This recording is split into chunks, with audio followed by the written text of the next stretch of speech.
الحمد لله نحمده ونستعينه ونستغفره ونؤمن به ونتوكل عليه ونعوذ بالله من شرور أنفسنا ومن سيئات أعمالنا من يهده الله فلا مضل له ومن يضلله فلا هادي له ونشهد أن لا إله إلا الله وحده لا شريك له ونشهد أن سيدنا وشفيعنا وسندنا وحبيب ربنا ومولانا محمدا عبده ورسوله أما بعد فأعوذ بالله من الشيطان الرجيم بسم الله الرحمن الرحيم يا أيها الذين آمنوا إذا نودي للصلاة من يوم الجمعة فاسعوا إلى ذكر الله وذروا البيع ذلكم خير لكم إن كنتم تعلمون فإذا قضيت الصلاة فانتشروا في الأرض وابتغوا من فضل الله واذكروا الله كثيرا لعلكم تفلحون وقال النبي صلى الله عليه وسلم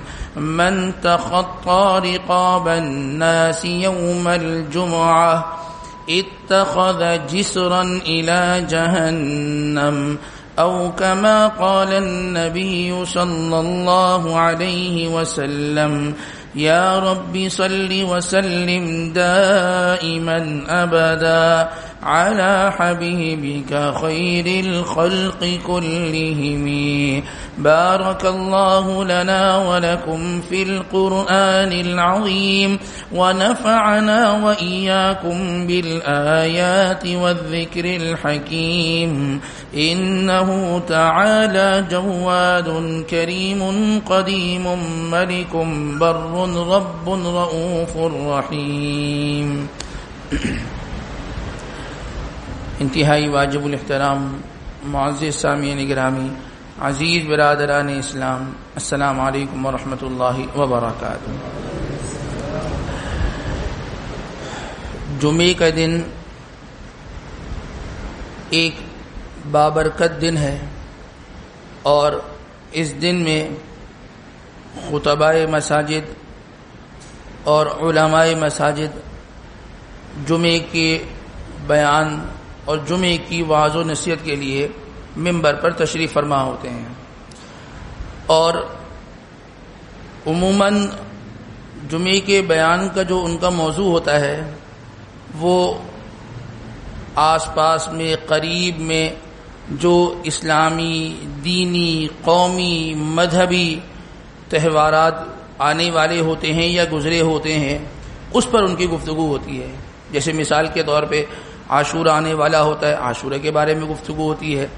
محرم الحرام کی جو ہے وہ پہلی تاریخ آنے والی ہوتی ہے، اس پر گفتگو ہوتی ہے۔ ذی الحجہ کا مہینہ شروع ہونا ہوتا ہے، اس پہ گفتگو ہوتی ہے۔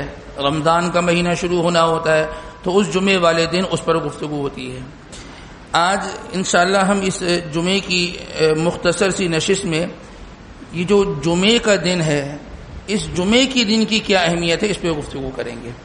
مطلب ہم دیگر ایام میں، دیگر جمعات میں جمعے والے دن دیگر چیزوں پہ گفتگو کرتے رہے ہیں۔ آج جمعے کا دن ہے، جمعہ کیا ہے اور جمعے کی کیا اہمیت ہے، اس کی کیا فضیلت ہے، اس کی کیا افادیت ہے، اس پر انشاءاللہ ہم گفتگو کریں گے۔ جمعہ یہ جمعن سے نکلا ہے، یہ جمعن سے نکلا ہے، اور جمع کا مطلب ہوتا ہے اجتماع، لوگوں کا جمع ہونا، کسی بھی چیز کا جمع کر دینا۔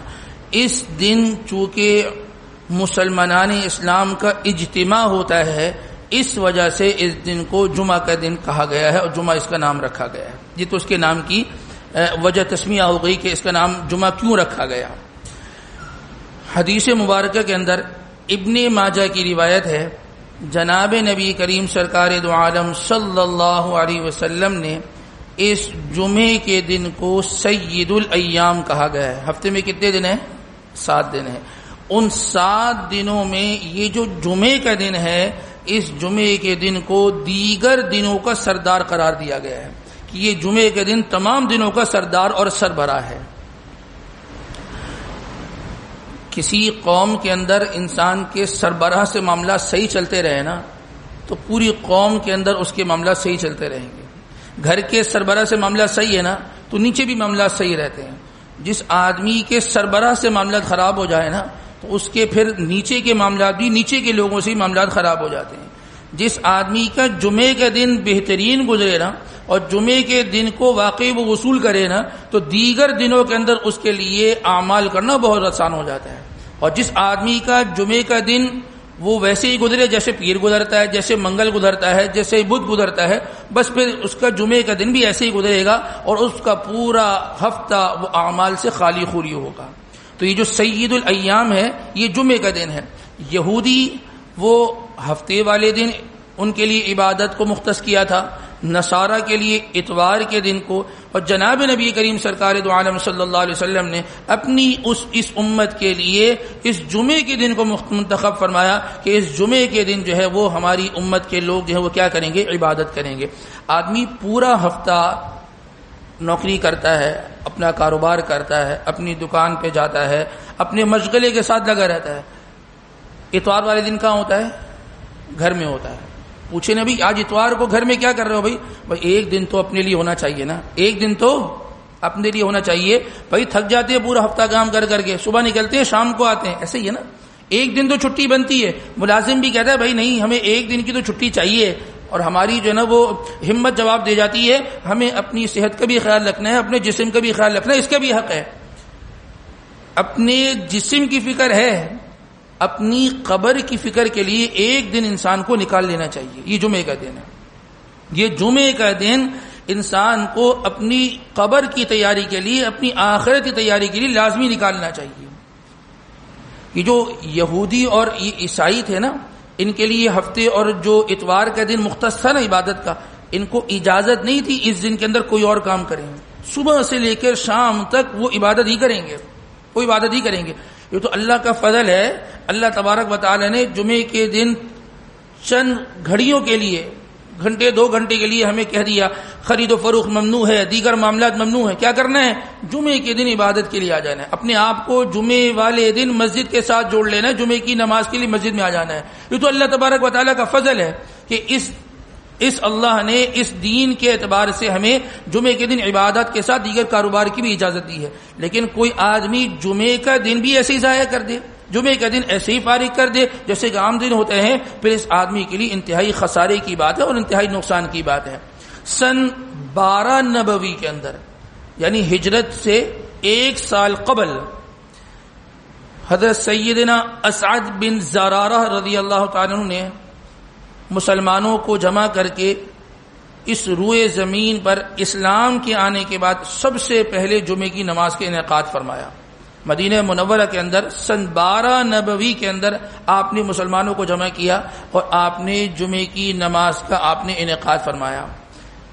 اس وقت جب یہ پہلی مرتبہ اسلام کے ظہور کے بعد جب جمعے کی نماز کے لیے لوگ جمع ہوئے تو اس بارے میں مؤرخین لکھتے ہیں کہ اس وقت مسلمانوں کی جو تعداد تھی، جو جمعے کا مجمع تھا، وہ 40 افراد پر مشتمل تھا۔ کتنے افراد تھے؟ وہ 40 تھے، اور اللہ کی قسم ان 40 میں سے ہر ایک کا جو ایمان تھا نا، وہ ہم 4000 روپے کیا 4 لاکھ میں بھی تقسیم کر دیا جائے نا تو ان کا ایک آدمی کا ایمان ہم سب کے ایمان سے زیادہ ایمان تھا۔ وہ 40 افراد تھے جو پہلے جمع ہوئے اور ان پر جو ہے نا ان کی اجتماع میں جو ہے جمعے کی نماز کا انعقاد کیا گیا۔ پھر حضرت مصعب ابن عمیر رضی اللہ تعالیٰ عنہ کو جناب نبی کریم سرکار دو عالم صلی اللہ علیہ وسلم نے جو مدینہ منورہ بھیجا تھا، دین کی ترویج اور تبلیغ کے لیے آپ نے حکم یہ فرمایا کہ ان کے نام جو ہے وہ خط روانہ فرمایا کہ اب اگلا جمعہ جو ہے وہ آپ نے جو ہے وہ اس کا انعقاد کرنا ہے، آپ نے اگلا جمعہ جو ہے وہ اس کے لیے مسلمانوں کو جمع کرنا ہے۔ اگلا جمعہ پھر آپ نے کیا، اس کے بعد پھر آپ صلی اللہ علیہ وسلم نے ہجرت فرمائی، آپ جو ہے وہ قبا کی بستی میں آئے اور قبا کی بستی میں آپ نے کچھ دیر قیام فرمایا، پھر آپ مسجد نبوی کی طرف جا رہے تھے تو راستے کے اندر قبیلہ بنو سالم، یہ ایک قبیلہ ہے، اس کی بستی آئی۔ اس جگہ پر چونکہ جمعے کا دن تھا تو رسول اللہ صلی اللہ علیہ وسلم نے ہجرت کے فوراً بعد، یعنی ابھی آپ ہجرت کے سفر میں ہی تھے، آپ نے قبیلہ بنو سالم کے اندر آپ نے سب سے پہلی مرتبہ خود جمعے کی امامت فرمائی، اور جس جگہ یہ امامت فرمائی آج اس جگہ مسجد جمعہ آج بھی قائم ہے، آج اس جگہ مسجد جمعہ کو قائم کر دیا گیا۔ یہ وہ پہلی جگہ تھی جس جگہ مسلمانوں کے اجتماع کو رسول اللہ صلی اللہ علیہ وسلم نے انتخاب فرمایا اور وہاں پر جو ہے وہ جمعے کی نماز کا آغاز ہوا۔ جمعے کے دن کی کیا سنتیں ہیں، کیا اس کے ادب و آداب ہیں، اس کو ذکر کر دیتے ہیں۔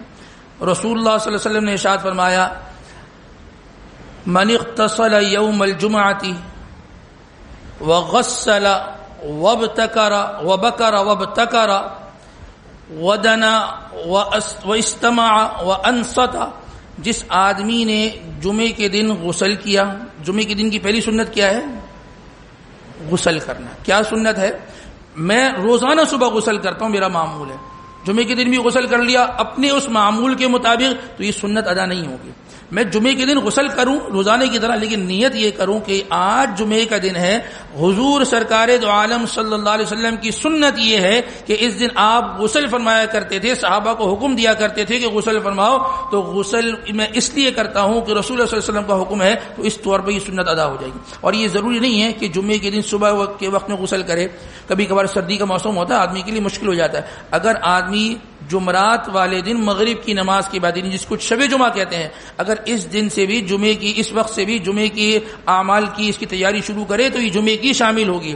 کوئی جمعرات والے دن مغرب کی نماز کے بعد غسل وغیرہ کرتا ہے اور اس نیت سے غسل کرتا ہے کہ جی یہ جمعے کا غسل ہے تو جمعے کا غسل ہی شمار ہوگا، ضرور نہیں ہے صبح ہی غسل کرنا۔ تو سب سے پہلی سنت کیا ہے؟ غسل کرنا، غسل کرنا۔ نمبر 2، جمعے کے دن کے لیے ایک الگ سا لباس رکھنا، خاص جمعے کے لیے۔ خاص جمعے کا مطلب یہ ہے کہ اس آدمی کی نیت یہ ہو کہ جمعے والے دن میں اس طرح کا لباس پہنا کروں۔ کوشش یہ کیا جائے کہ اس دن جو ہے وہ جمعے کے دن کا جو لباس ہو وہ سفید رنگ کا لباس ہونا چاہیے، سفید رنگ کا لباس ہونا چاہیے۔ روایت کے اندر یہ آتا ہے آپ صلی اللہ علیہ وسلم نے جمعے کے دن کے لیے ایک الگ جبہ آپ نے تیار فرما کے رکھا تھا، جمعے کے دن کے لیے ایک الگ جبہ تیار فرما کر رکھا تھا، جو آپ صرف اور صرف جمعے والے دن اور جب کوئی وفود آیا کرتے تھے آپ ان سے ملاقات کے وقت میں صرف وہ زیب تن فرمایا کرتے تھے۔ تو یہ جمعے کے دن کی خصوصیت ہے۔ کیا خصوصیت ہے؟ نمبر 1 جمعے کے دن غسل کرنا، نمبر 2 جمعے کے دن کے لیے ایک الگ سا لباس انسان تیار کر رکھے، نمبر 3 اس لباس کو پہننے کے بعد عطر لگانا، خوشبو لگانا، یہ جمعے کے دن کی سنت ہے۔ ذرا ہم یہ نوٹ کریں، یہ جمعے کے دن کی جو سنتیں ہیں ہم کتنا عمل کرتے ہیں؟ جمعہ تو ہر ہفتے آتا ہے، سنتیں کتنی زندہ ہو رہی ہیں؟ ایک تو جمعہ وہ ہے جو رسول اللہ صلی اللہ علیہ وسلم نے بتا دیا ایسے جمعہ بنانا ہے، ایسے جمعے کے دن کو گزارنا ہے، ایک وہ طریقہ ہے جو میرا طریقہ ہے۔ تھوڑا سا آدمی اس کو موازنہ کرے، اس کو میچ کرے کہ ہم میں اور ہمارے طریقے میں رسول اللہ صلی اللہ علیہ وسلم کے طریقے میں کتنا فرق ہے۔ غسل کرنا، جمعے کے دن کے لیے الگ سا لباس اختیار کر کے رکھنا، نمبر 3 جمعے کے دن عطر لگا کر جو ہے وہ جمعے کی نماز کے لیے آنا، نمبر 4 اپنے ناخن کاٹنا، اپنے زیر ناف بالوں کی صفائی کا اہتمام کرنا، اپنے ناخن کاٹنا، اپنے جمعے کے دن جو ہے اپنے زیر ناف بال کی صفائی کرنا، یہ ہماری ذمہ داری ہے، ہماری ذمہ داری ہے۔ عجیب و غریب کیفیت ہوتی ہے، بعض اوقات دیکھنے کو یہ ملتا ہے کہ جی بڑے بڑے ناخن کو لے کر جو ہے وہ نمازیں ہو رہی ہوتی ہیں۔ ایسا نہیں کہ نماز نہیں ہوتی، ان لوگوں کی نماز تو ہو جاتی ہے، لیکن ایسا آدمی تارک سنت ہے، سنت کو ترک کرنے والا ہے، سنت کو چھوڑنے والا ہے، رسول اللہ صلی اللہ علیہ وسلم کے طریقوں کو چھوڑنے والا ہے۔ تو اپنے ہاتھوں کے، اپنے پاؤں کے ناخنوں کو کاٹنا جمعے کے دن یہ سنت ہے۔ اب ہر جمعے تو آدمی نہیں کاٹ سکتا کیونکہ بازوں کی گروتھ اتنی نہیں ہوتی ہے، ٹھیک ہے، ایک جمعے میں آپ نے کاٹ لیے، ہم نے کاٹ لیا، اگلی جمعے دیکھیں اتنے ناخن نہیں بڑھے، ٹھیک ہے اس جمعے چھوڑ دیں، اگلے جمعے بڑھ جائیں گے پھر کاٹ لے۔ ایک جمعہ چھوڑ کر انسان ناخنوں کو زیر ناف بال وغیرہ کی صفائی کرے، اس کا اہتمام کرے، اور ہاتھ کے سارے ناخن کاٹے۔ ایک عجیب سی صورتحال ہوتی ہے کہ 4 انگلیوں کے ناخن کٹ گئے، یہ چھوٹی انگلی کا ناخن یہ بڑا سا چل رہا ہے، عجیب سی بات ہے۔ اس سے کیا کرے گا آدمی، اس سے کیا کرے گا؟ یہ ایک ناخن بڑا ہوتا ہے یا کوئی کسی بھی ایک انگلی کا ناخن بڑا ہے، یہ سنت ادا نہیں ہوگی، یہ سنت ادا نہیں ہوگی۔ اور بعض اوقات پوچھنے میں آتا ہے کہ جی کیوں بڑا ہے، کہ جی کہتے یہ ہیں کہ اس ناخن سے بہت سارے کام نکل جاتے ہیں۔ اللہ نے اور چیزیں بنائی ہیں، ان چیزوں کو استعمال کیا جائے، ان اوزار کو استعمال کیا جائے۔ یہ ناخن تو کاٹنے کے لیے بنایا گیا، بھائی بڑے اس کو کاٹ دو، اور جب تک حدود کے اندر ہے تو یہ زینت کا ذریعہ ہے، اور جب یہ بڑھ جائے گا تو پھر یہی انسان کے لیے جو ہے وہ تنگی کا باعث بنے گا، اور انسان کے لیے بیماری کا اور نقصان کا باعث بنے گا۔ تو ناخن کاٹنا، زیر ناف بالوں کی صفائی کرنا، یہ جمعے کے دن کی سنت ہے۔ اسی کے ساتھ ساتھ جمعے کے دن کی ایک سنت کیا ہے، وہ مسجد میں جلدی آنا۔ مسجد میں جمعے کی نماز کے لیے جلدی آنا، یہ جمعے کے دن کی سنت ہے، اور یہ سنت تقریباً ختم ہوتی چلی جا رہی ہے۔ جمعے کے خطبے کے وقت کا مجمع دیکھ لیا جائے، اور جب جمعے کے دن کے بیان کا آغاز ہوتا ہے اس وقت دیکھ لیا جائے۔ اس وقت 2 صفیں ہوتی ہیں، اور جب نماز کھڑی ہو رہی ہوتی ہے تو مسجد میں 200 صفیں ہوتی ہیں، 200 افراد ہوتے ہیں، بھائی ماشاءاللہ۔ تو یہ مجمع کہاں سے آ جاتا ہے؟ یہ جو سنت ہے، اس سنت کو ترک کرنے کی وجہ سے ہمیں بڑا نقصان ہوتا ہے۔ اگر ہم اپنے زندگی میں یہ جو جمعے کا بیان ہوتا ہے، اس جمعے کا بیان کو نکال کے ایک طرف رکھ دیں، جمعے کا بیان نہیں ہو رہا، اس کے علاوہ اور کون سا وقت ہوتا ہے جس میں اتنا تفصیلی بیان ہو رہا ہوتا ہے، آدمی سنتا ہے؟ پھر وہ رمضان مبارک کی طاق راتیں ہوں گی، کوئی اور مبارک رات آ جائے گی، بس اس پر بیان ہوگا، وہ فارمیلٹی پوری ہو جائے گی اگر ہم اس جمعے کے بیان کو نکال دیں۔ یہ جمعے کا بیان ہے، اس سے اسلام کی صحیح طور پر نالج میرے اور آپ تک پہنچتی ہے۔ مجھ تک اور آپ تک صحیح نالج پہنچنے کا جو ذریعہ ہے یہ منبر رسول ہے، اور جمعے کا دن ہے، اس جمعے کے دن کا بیان ہے، اس جمعے کا دن کا بیان ہے۔ تو رسول اللہ صلی اللہ علیہ وسلم نے ارشاد فرمایا کہ جس آدمی نے غسل کیا اور غسل کرنے کے بعد جمعے کے دن مسجد میں جلدی آیا، اور ساتھ ہی ساتھ یہ فرمایا کہ جلدی آنے کے بعد امام کے بیان کو سنا اور امام کے خطبے کو سنا اور خاموشی کے ساتھ سنا، فرمایا جس نے ان سنتوں پر عمل کر دیا، فرمایا کہ اس کے ہر قدم پر، میں گھر سے نکلا، آپ گھر سے نکلے، جمعے کی نماز کے لیے مسجد میں آئے، کئی قدم اٹھائیں، کس نے 10 قدم، کسی نے 50 قدم، کوئی کہیں سے آ رہا ہے، کوئی کہیں سے آ رہا ہے، فرمایا اس کے ہر قدم پر 1 سال قیام اور 1 سال صیام کا ثواب عطا فرماتے ہیں۔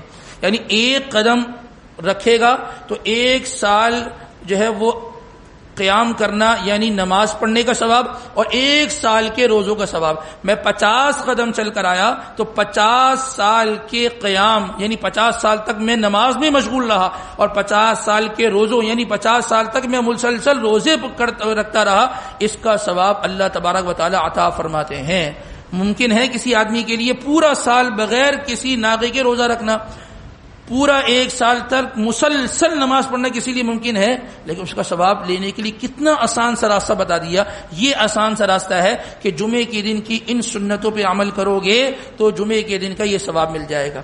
جمعے کے دن کی ایک سنت اور مسنون عمل کیا ہے، وہ سورۃ الکہف کی تلاوت کرنا۔ یہ اس لیے ذکر کر رہے ہیں کہ آج جمعے کا دن ہے نا، ہم نے کتنا کام کر لیا۔ جمعے کے دن کا ایک مسنون عمل وہ سورۃ الکہف کی تلاوت کرنا ہے۔ 15ویں پارے کی یہ سورت ہے۔ جناب نبی کریم سرکار دو عالم صلی اللہ علیہ وسلم نے ارشاد فرمایا کہ جو آدمی جمعے کے دن سورۃ الکہف کی تلاوت کرتا ہے، اللہ تبارک و تعالی ایک جمعے سے لے کر آئندہ آنے والے جمعے تک کے لیے اس کے لیے ایک نور پیدا کر دیتے ہیں، اور یہ نور آدمی کو پل صراط پہ کام دے گا۔ جس آدمی کے پاس یہ نور ہوگا وہ آدمی پل صراط کا پل بڑی آسانی سے پار کر جائے گا، اور جس آدمی کے پاس یہ نور نہیں ہوگا وہ پل پار نہیں کر سکے گا، بلکہ نیچے دھکتی ہوئی جہنم کے اندر گر جائے گا۔ اب سورۃ الکہف پڑھنے میں کتنا ٹائم لگتا ہے؟ اس میں کہیں یہ نہیں آیا کہ ایک مرتبہ سورۃ الکہف شروع کر دیں بس پوری ختم کرنا ضروری ہے، نہیں۔ جمعے کا دن 24 گھنٹوں پر مشتمل ہے، تھوڑا تھوڑا کر کے پڑھ لیں، 3 حصوں میں کر کے پڑھ لیں، 4 حصوں میں کر کے پڑھ لیں، جیسی سہولت ہو، جیسا آسان ہو، آدمی اس طریقے سے یہ سورۃ الکہف کا اہتمام کرے۔ اسی کے ساتھ ساتھ جمعے کی ایک سنت کیا ہے؟ وہ کثرت کے ساتھ درود شریف کا اہتمام کرنا ہے۔ رسول اللہ صلی اللہ علیہ وسلم نے ارشاد فرمایا کہ تمہارا یہ جو درود بھیجنا ہے، اللہ نے ایک فرشتہ مقرر کر دیا ہے، وہ تمہارا درود مجھ تک لا کر میرے روزے پر مجھے پہنچاتا ہے کہ فلاں آدمی نے حیدرآباد کالونی میں رہتے ہوئے اتنی مرتبہ آپ پر درود و سلام بھیجا ہے، اس کی طرف سے آپ کی خدمت اقدس میں یہ ہدیہ ہے، آپ اس کو قبول فرما لیجیے۔ کتنی بڑی بات ہے۔ رسول اللہ صلی اللہ علیہ وسلم نے ارشاد فرمایا جو آدمی یہ چاہتا ہے کہ قیامت والے دن مجھ سے وہ قریب ہو اور میرا قرب اس کو نصیب ہو جائے، وہ کثرت کے ساتھ درود شریف پڑھا کرے، کثرت کے ساتھ درود شریف پڑھا کرے۔ ادنا مقدار، کم سے کم مقدار، کم سے کم 100 مرتبہ تو آدمی درود شریف پڑھے نا۔ یہ جو تسبیح کے دانے 100 دانے، کتنا ٹائم لگتا ہے؟ اللہم صلی علی محمد وعلی آل محمد۔ رسول اللہ صلی اللہ علیہ وسلم کے احسانات کو آدمی اپنے مد نظر رکھتے ہوئے اور ان کو سوچتے ہوئے کہ حضور نہ ہوتے تو میں کہاں ہوتا، اس محبت کے ساتھ آدمی کم سے کم 100 مرتبہ درود شریف پڑھے، کم سے کم ہے، ورنہ 1000 مرتبہ تو ہر بندہ پڑھے، کوئی مشکل نہیں ہے۔ 24 گھنٹے پر مشتمل یہ جمعے کا دن ہے بھائی، ہاں 100 مرتبہ پڑھ لیا، پھر وقفہ دے دیا، پھر 100 مرتبہ پڑھ لیا، پھر وقفہ دے دیا، ہر نماز کے بعد 100 مرتبہ 150 مرتبہ پڑھتا رہے 1000 مرتبہ پڑھنا کوئی مشکل نہیں ہے۔ 1000 مرتبہ کوئی مشکل نہیں ہے پڑھنا۔ 1000 مرتبہ ہر ساتھی جمعے کے دن جو ہے درود شریف پڑھے، اپنے گھر کی خواتین کو اس کی طرف متوجہ کریں۔ ٹھیک ہے بھائی، روزانہ ہی کھانا بنتا ہے، روزانہ ہی جھاڑو لگتی ہے، تھوڑا سا وقت نکال کے بھی درود شریف پڑھو۔ اللہم صلی علی محمد وعلی آل محمد، اللہم صلی علی محمد وعلی آل محمد۔ یہ ہے جمعے کا دن۔ اگر جمعے کے دن نہیں ہو رہی یہ ساری چیزیں تو جمعہ اور اتوار اور منگل اور پیر سب برابر ہے، سب برابر ہے۔ حدیث مبارکہ کے اندر آتا ہے رسول اللہ صلی اللہ علیہ وسلم نے ارشاد فرمایا کہ جمعے کے دن ایک گھڑی ایسی ہے کہ جس گھڑی کے اندر انسان اللہ تبارک و تعالیٰ سے جو مانگے گا اللہ اس کو عطا فرمائیں گے، جو مانگے گا اللہ پاک اس کو عطا فرما دیں گے۔ اب آپ علیہ السلام نے جب یہ بات ذکر فرما دی تو یہ بھی تو فرما سکتے تھے نا وہ گھڑی فلاں گھڑی ہے، آپ نے اس کی تعیین نہیں فرمائی۔ وہ اس وجہ سے نہیں فرمائی کہ بھائی اگر بتلا دیا گیا کہ وہ گھڑی مثال کے طور پہ وہ 2 بجے سے لے کر 3 بجے تک کا وقت ہے تو مجمع صرف 2 سے 3 میں عبادت کرے گا، بلکہ بقیہ خالی ہو گیا۔ آپ نے اس لیے نہیں فرمایا کہ پورے جمعے کے دن عبادت کرتے رہو اور کثرت سے دعائیں مانگتے رہو، فرمایا جو مانگے گا اللہ اس کو عطا فرمائیں گے، جو مانگے گا اللہ پاک اس کو عطا فرمائیں گے۔ ہاں محدثین نے لکھا ہے، بعض یہ لکھتے ہیں کہ وہ عصر سے مغرب کا وقت ہے، بعض یہ لکھتے ہیں کہ جب امام خطبہ دینے کے لیے کھڑا ہوتا ہے اس وقت سے لے کر جو ہے وہ پھر جو ہے وہ نماز کے ختم ہونے تک کا وقت ہے، لیکن یہ کوئی پکی بات نہیں ہے۔ کوشش یہ کی جائے کہ پورے جو جمعے کا دن ہے اس میں ایک وقت ایسا ضرور مختص کر لے کہ آدمی صبح کے ٹائم میں، شام کے ٹائم میں آدمی دعائیں مانگا کرے، اللہ سے دعائیں مانگا کرے اور اللہ تبارک تعالیٰ سے یہ بھی مانگا کرے یا اللہ وہ جو گھڑی ہے جو تیرے نبی نے فرمایا ہے اس گھڑی میں مجھے دعا مانگنے کی توفیق عطا فرما دے، اس گھڑی میں مجھے دعا مانگنے کی توفیق عطا فرما دے۔ تو جمعے کے دن ایک چیز کا جو اہتمام کرنا ہے وہ دعاؤں کا اہتمام کرنا ہے، ساتھ ہی ساتھ چند چیزیں ایسی ہیں جن سے بچنے کی بھی ضرورت ہے۔ نمبر 1 چیز اس میں کیا ہے، ہم نے جو ذکر کیا نا کہ تاخیر سے مسجد میں آنا، یہ طریقہ مسلمانوں کا طریقہ نہیں ہے۔ سنت یہ ہے کہ جمعے والے دن ہم مسجد میں جلدی آئیں۔ نمبر 2 جو دوسری خرابی ہماری یہاں ہے، ایک تو یہ تاخیر سے آنا، نمبر 2 جو دوسری خرابی ہے وہ خرابی یہ ہے کہ ہم جمعے کے دن اذان ہو جانے کے بعد، جب جمعے کی پہلی اذان ہو جاتی ہے اس کے بعد بھی خرید و فروخت کرتے ہیں۔ یہ تو اللہ کا شکر ہے ہماری یہ ترتیب یہ بن گئی، پہلے تو بیان سے پہلے کی ترتیب ہوتی تھی کہ بیان سے پہلے اذان ہوتی تھی اس کے بعد بیان ہوتا تھا، اب کافی لمبا ٹائم ہوتا تھا، تو ہم نے عوام کی سہولت کے لیے کر دیا کہ چلو جی جمعے کا بیان ہوگا اور اس کے بعد پہلی اذان ہو جائے گی، پھر اس کے بعد جو ہے نا پھر سنتیں ہوں گی، پھر دوسری اذان ہوگی، خطبہ ہوگا۔ تو جمعے کے دن پہلی اذان کے بعد خرید و فروخت کرنا حرام ہے، اللہ نے قرآن میں منع فرمایا، حرام ہے۔ اس وقت میں کوئی آدمی خرید و فروخت کرے گا اس کی خرید و فروخت میں کبھی برکت نہیں ہوگی۔ اور اس میں یہ چیز بھی داخل ہے، مثال کے طور پہ میں نے یہاں کھڑے ہو کر 1:45 بجے نماز پڑھ لی، اب میں چلا گیا صدر، وہاں پر نماز ہو رہی ہے مثال کے طور پر 2:30 بجے، میں یہ کہوں کہ جی میں نے تو نماز پڑھ لی ہے، اگرچہ اس محلے میں بھی نماز نہیں ہوئی ہے، میں وہاں جا کے خرید و فروخت نہیں کر سکتا، میں خرید و فروخت نہیں کر سکتا. میرا آن لائن کام ہے. مثال کے طور پہ میرے محلے میں جمعے کی اذان ہو گئی ہے, میں بیٹھ کر ٹریڈنگ کر رہا ہوں اور اپنے لیپ ٹاپ کے آگے بیٹھا ہوں, میں ٹریڈنگ کر رہا ہوں امریکہ والوں کے ساتھ. بھائی وہاں تو بھی تو جمعے کا کوئی تصور ہی نہیں, وہاں رات ہو رہی ہے. میرے لیے ٹریڈنگ کرنا جائز نہیں ہے, یہ حلال نہیں ہے, حرام ہے, یہ حرام ہے. اس چیز کو آدمی بڑی معمولی سے لے لیتا ہے. اللہ نے قرآن میں فرمایا وَذَرُوا الْبَيْعَ, جب جمعے کے دن کی تم ندا سن لو اور اذان سن لو پھر کسی قسم کی خرید و فروخت نہ کیا کرو, اس میں کبھی بھی برکت نہیں ہوگی, اس میں کبھی بھی برکت نہیں ہوگی. تو جمعے کے دن کا ایک حکم کیا ہے, جو ہی جمعے کی اذان ہو جائے آدمی خرید و فروخت کے معاملات کو بالکل معطل کر دے اور بالکل اس کو کیا کر دے, ختم کر دے. اسی کے ساتھ ساتھ جمعے کے دن ایک جو بڑی خرابی دیکھنے کے لیے آتی ہے, وہ خرابی یہ دیکھنے میں آتی ہے, ایک آدمی آتا ہے سب سے آخر کے اندر, سب سے آخر کے اندر, وہ کندھے پھلانگ کر پہلی صفوں میں آنے کی اس کی جسارت اور کوشش کرتا ہے. رسول اللہ صلی اللہ علیہ وسلم نے ارشاد فرمایا, ترمذی شریف کی یہ روایت ہے, آپ نے فرمایا من تخطى رقاب الناس, جو آدمی لوگوں کے کندھے پھلانگ کر آتا ہے یوم الجمعتی, جمعے کے دن, اتخذ جسرا الى جہنم, جو آدمی یہ کام کرتا ہے وہ جہنم کی طرف اپنا پل بنا لیتا ہے, جہنم کی طرف اپنا پل بنا لیتا ہے. اندر کیا چل رہا ہے جی, اے سی چل رہا ہے, جلدی آئے نا, کیا کرنا ہے, میں تو اگلی صفوں میں نماز پڑھوں گا, تو بھی جلدی آئے, اس کے لیے جلدی آنا ہوگا. جو آدمی تاخیر سے آئے اور لوگوں کے کندھے پھلانگ جا رہا ہوتا ہے, الا یہ کہ آگے جگہ موجود نہ ہو. اگر آگے جگہ موجود ہے تو پھر اس بندے کی ذمہ داری تھی جو وہاں قریب بیٹھا تھا وہ پہلے وہ جگہ پر کر لیتا, پھر تو پیچھے والے کا حق بنتا ہے وہ آگے جگہ پر کرے. جب آگے جگہ ہی نہیں ہے اور وہ درمیان میں بیٹھنے کی کوشش کر رہا ہو کہ جی میں آگے آ جاؤں, تو ایسے آدمی کا یہ عمل یہ کبیرہ گناہ ہے. یہ جو پل چڑھ رہا ہے یہ یہاں جیل چورنگی سے چڑھتا کہاں اترتا ہے, شہید ملت پر اترتا ہے. وہ آدمی جو کندھے پھلانگ کر جمعے والے دن مسجد میں آتا ہے وہ جیل چورنگی سے چڑھا, جمعے کے دن جمعے کی نماز کے لیے چڑھا, لیکن اتر کہاں رہا ہے, وہ جہنم کے گڑھے کے اندر اتر رہا ہے. وہ یہ سمجھ رہا ہے میں اول صفوں کے اندر نماز پڑھ کے ثواب حاصل کر رہا ہوں, وہ جہنم میں اتر رہا ہے. وہ یہ ہماری بنائی ہوئی باتیں نہیں ہیں, رسول اللہ صلی اللہ علیہ وسلم کا یہ ارشاد ہے, یہ رسول اللہ صلی اللہ علیہ وسلم کا ارشاد ہے, اس پر عمل کرنے کی ضرورت ہے. اسی کے ساتھ ساتھ ایک چیز اور کیا ہے, جب جمعے کا خطبہ شروع ہو جائے, جب جمعے کا خطبہ شروع ہو جائے تو کسی بھی قسم کی گفتگو کرنا اور بات کرنے کی اجازت نہیں ہے.